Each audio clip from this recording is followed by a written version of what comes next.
अण्णा, मला तुमच्याशी महत्वाचं बोलायचंय. कशाबद्दल? आपल्या सत्यजित विषयीच. म्हणजे मी काय म्हणते, त्याला या अवस्थेतून बाहेर काढायचं असेल तर आपणच काहीतरी करायला हवं. अगं पण ह्या सगळ्यातून बाहेर यायला त्याला वेळ लागणार आहे. परवा डॉक्टर नाही का म्हणाले असं?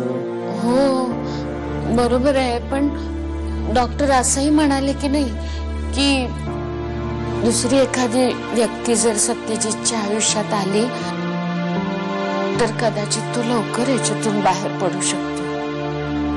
म्हणजे काय म्हणायचंय का तुला? मला असं म्हणायचंय की आपण सत्यजितसाठी दुसरी मुलगी बघूया. माझ्या कपाटात मी काही पैसे ठेवले होते, तिथे नाही आहेत ते आता. तू पाहिलंस का?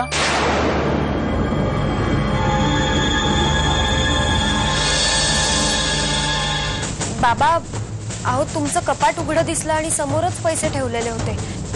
आणि आपल्या घरात खूप माणसं काम करतायत ना, म्हटलं पैसे बाहेर राहणं योग्य नाहीये.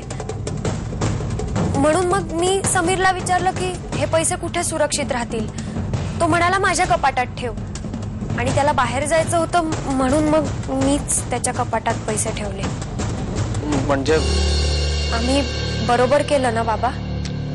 बरोबर केलं. समीर मला पैसे दे, मला हवे प्लीज. हो लगेच.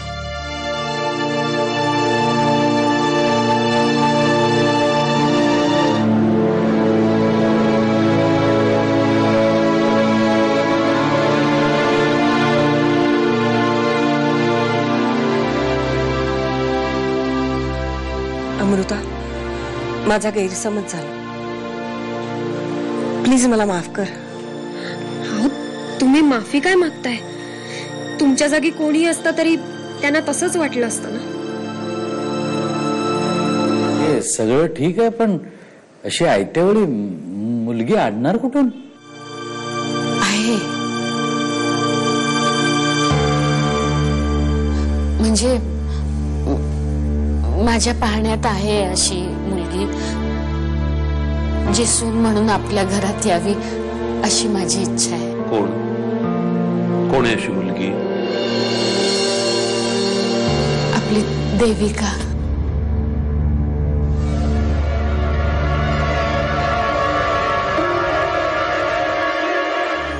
उर्मिला वहिनींना अधूनमधून मी देऊ आणि सत्याविषयी सुचवत होतेच, पण आज काय झालं माहिती? काय झालं?